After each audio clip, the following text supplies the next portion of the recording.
విశాఖపట్నంలో ఒక మంచి షాపింగ్ మాల్ ఎన్నో ఇబ్బందులు పడి ఆయన తీసుకొస్తే వాళ్ళు తరివేసే పరిస్థితి వస్తే ఇలాంటి ఇన్వెస్ట్మెంట్లు ఒకటి కదా దిశ ఒక్క ఇన్వెస్ట్మెంట్ వచ్చిందా అని నేను అడుగుతున్నా.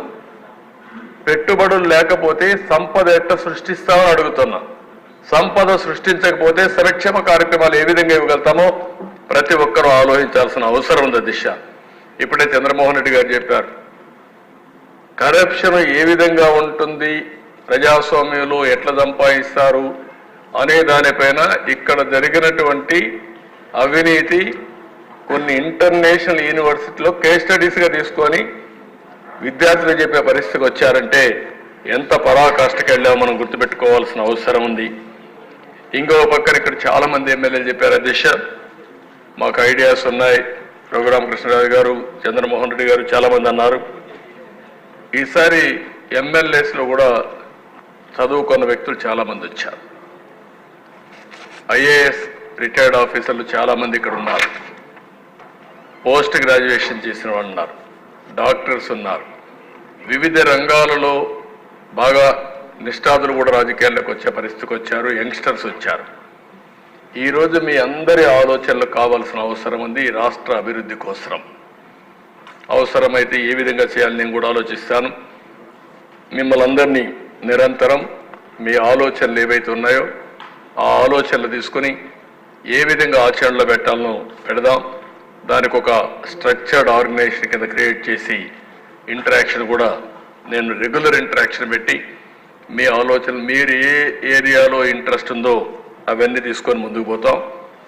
ఇప్పుడే రఘురామకృష్ణరాజు గారు ఒక మాట అన్నారు, సారీ విష్ణుకుమార్ రాజు గారు, ఇది మన స్టేక్ హోల్డర్స్ మారుమూల గ్రామాల్లో ఉండే ప్రజలు కూడా వాళ్లకు వాస్తవాలు చెప్పాలి. ఇప్పుడే నేను చూస్తున్నాను, మనం అసెంబ్లీలో వైట్ పేపర్స్ పెడితే ధైర్యం ఉంటే అసెంబ్లీకి రావాలి, వచ్చి మీరు చెప్పింది కరెక్ట్ కాదు, ఇది వాస్తవం, ఇది డాక్యుమెంట్ అని చూపించాలి. అట్లా కాకుండా మనం 9,77,000 కోట్ల రూపాయల అప్పని చూపిస్తే కాదు 7,48,000 కోట్లని ఓన్ తీరి చెప్పే పరిస్థితికి వచ్చారు. అంటే ఆ సాక్షి పేపర్లు వేసుకుంటారు, ప్రజల్ని మభ్య పెడతారు, అబద్ధాలతో మోసం చేస్తారు. ఇంకొక పక్క ఈరోజు మాట్లాడుతూ రషీద్ అనే వ్యక్తిని చంపేశారు, నేను ఢిల్లీకి పోయాను చేశాను. ఎవరా రషీద్? చంపిన వాడెవరు, చచ్చిన వారెవరు, ఏ పార్టీ వాళ్ళని అడుగుతున్నా. ఒకప్పుడు మొన్నటి వరకు మీ పార్టీ అవునా కాదా? ఓకే, అది అయ్యింది. 36 మంది చనిపోయారని గవర్నర్ దగ్గరికి వెళ్ళావు, 36 మంది పేర్లు ఇమ్మంటున్నా. రషీదు ఎవరైతే చంపారో వాళ్ళని అరెస్ట్ చేశాం. నీకు ధైర్యం ఉంటే, సిగ్గు ఉంటే, నిజాయితీ ఉంటే నువ్వు పేర్లి, నువ్వు చెప్పినట్టు కూడా నేను ఇచ్చా, నువ్వు చంపిన వాళ్ళకు పేర్లు ఇచ్చా, వాళ్ళపైన కూడా యాక్షన్ తీసుకుంటా, మళ్ళా ఆ కేసులను ఓపెన్ చేస్తా. ఈరోజు నువ్వు చెప్తున్నావు, దానిపైన కూడా నేను యాక్షన్ తీసుకుంటా. సిద్ధమాని సవాలు విసురుతున్నాను అధ్యక్ష. మాయ మాటలు మాట్లాడద్దు, దొంగ ఏడుపులొద్దు, నంగి మాటలొద్దు.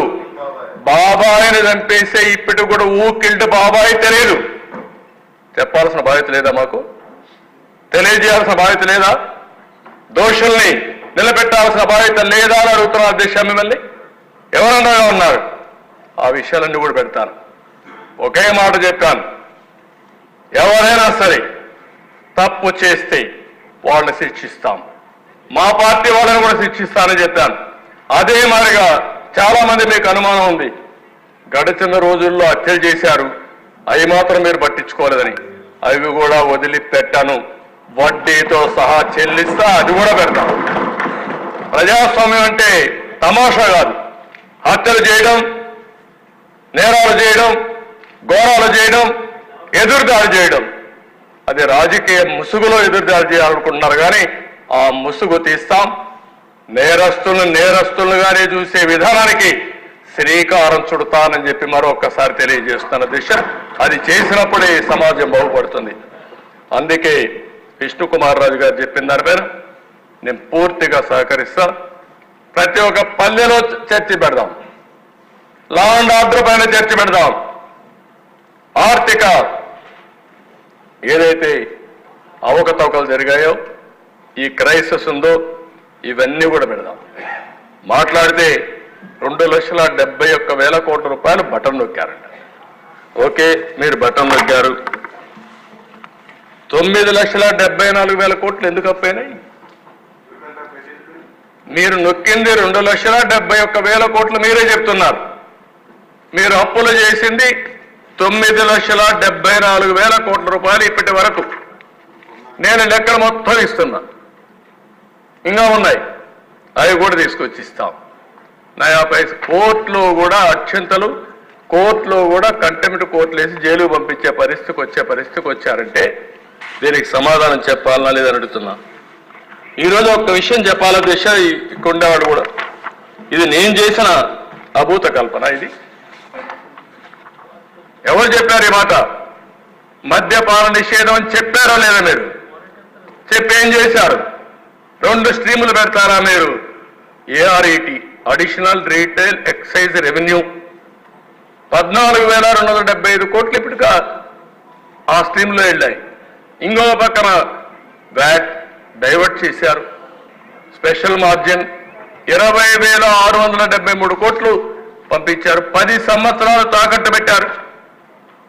దీనికి ఆన్సర్ చెప్పాల్సిన బాధ్యత లేదా మీకు? పారిపోతే తప్పించుకుంటారా మీరు? మీరు చెప్పింది ఏంటి, చేసింది ఏంటి అడుగుతున్నా. నేను అడుగుతున్నా, విశాఖపట్నం రాజధాని ఏంటి? రాజధాని ఆస్తుల్ని తాకట్టు పెట్టడం రాజధాని? అందుకే నా దిశ వీళ్ళకు ఒక అలవాటు అయిపోయింది. అబద్ధాలు చెప్పి చెప్పి చెప్పి చెప్పి అబద్ధాన్ని నిజమని నమ్మించే పరిస్థితికి వచ్చారు.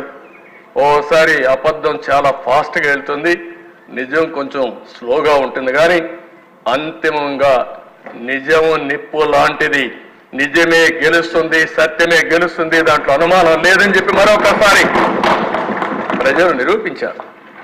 మొన్న అదే జరిగింది. ఎప్పుడూ జరగనటువంటి విజయాన్ని ఇచ్చారంటే వీళ్ళు చెప్పిన అబద్ధాలని మళ్ళా ఇలాంటి వాళ్ళు వస్తే ఏమవుతుందో భయపడే ఓట్లు వేశారు. మాట్లాడితే మదనపల్లిలో సబ్ కలెక్టర్ ఆఫీస్ తగలబెడితే అక్కడ ఏవైతే 22A ఫైల్స్ ఉన్నాయో అవన్నీ కూడా తగలబెట్టి డెస్ట్రాయ్ చేయాలని పరిస్థితి వస్తే దాన్ని ఎంక్వైరీ చేస్తే తప్ప. అంటే మీరు తగలబెడితే నేను కూడా మీరు చెప్పింది మీ బాబాయిని చంపి ఆత్మహత్య అంటే నేను నమ్మాలి. ఇప్పుడు మళ్ళా మేము మనమే చంపేశామంటే అవునని మేము ఒప్పుకోవాలి.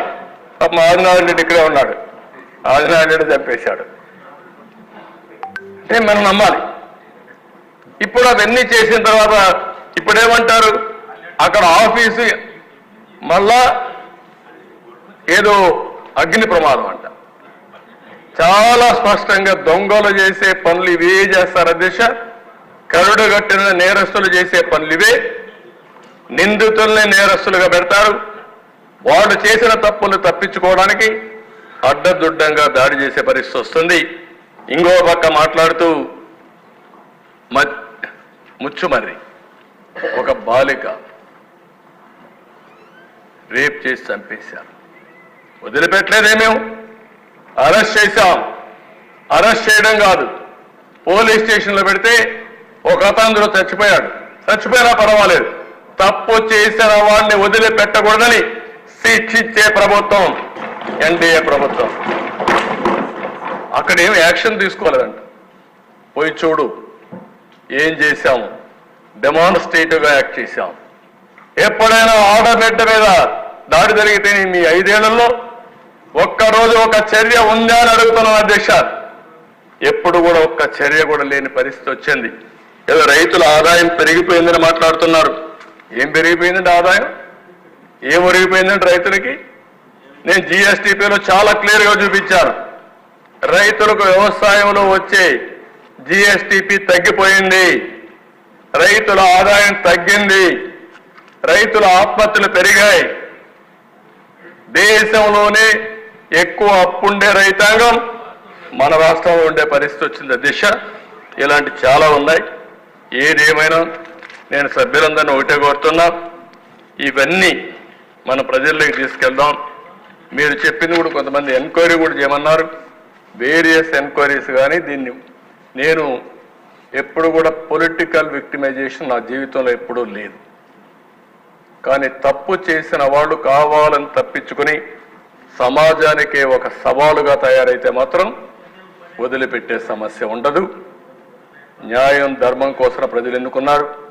ఆ న్యాయం ధర్మాన్ని కాపాడడానికి సర్వ విధాల ప్రయత్నం చేస్తానని చెప్పి మీకు అందరికీ తెలియజేసుకుంటూ, ఏ మాత్రం విశ్వసనీయత ఈ వైఎస్ఆర్ కాంగ్రెస్ పార్టీకి ఉంటే అది ఒక రాజకీయ పార్టీగా ఉండాలనుకుంటే 36 పేర్లు పంపించండి. 36 ఈ హౌసే పెడదాం.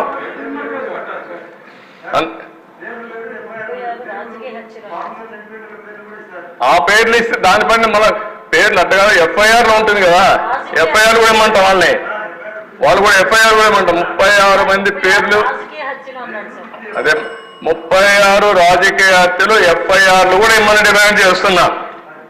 అది ఇచ్చిన తర్వాత తెలుస్తుంది. అంటే అధ్యక్ష